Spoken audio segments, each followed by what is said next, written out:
விஜய் டிவியில் ஒளிபரப்பாக்கிட்டு வந்த cook with கோமாளி நிகழ்ச்சியில் கலந்துக்கிட்டு குக்கா களமிறங்கி பிரபலமானவங்க தான் நந்தகுமார்.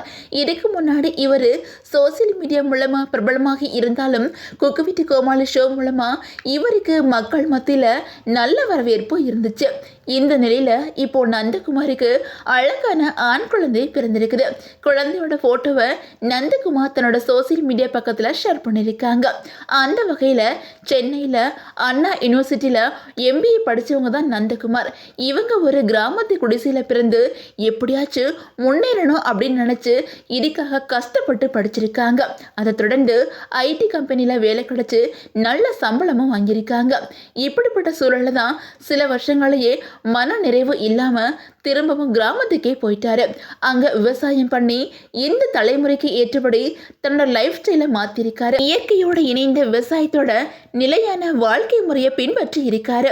அதே நேரம் நேட்டிவ் ஃபுட்ஸ் இந்தியா அப்படிங்கிற பேரில் நஞ்சு இல்லாத உணவை மக்களுக்கு வழங்கி அழிஞ்சு வந்துக்கிட்டு இருக்கிற பாரம்பரிய விதைகளை மீட்டெடுத்து மண் வீட்டில் வசித்து இயற்கையோடு வாழ்ந்து வந்துக்கிட்டு இருக்காரு.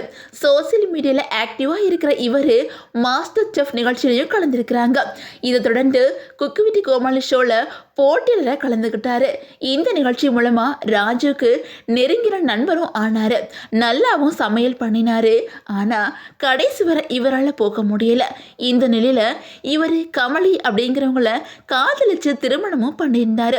இந்த தம்பதி கொடைக்கானலில் மண் வீட்டில் வசித்து வந்துக்கிட்டு இருக்கிறாங்க. இந்த சூழலில் தான் கமலிக்கு ரீசெண்டாக வளைகாப்பும் பண்ணியிருந்தாங்க. அந்த வீடியோவை நந்தகுமார் அவங்களோட சோசியல் மீடியா பக்கத்தில் ஷேர் பண்ணியிருந்தாங்க.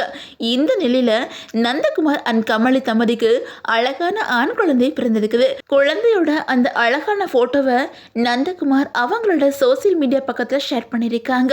இதை பார்த்த ஃபேன்ஸ் பலரும் இவங்களுக்கு தங்களோட வாழ்த்துக்களை சொல்லி வந்துக்கிட்டு இருக்கிறாங்க.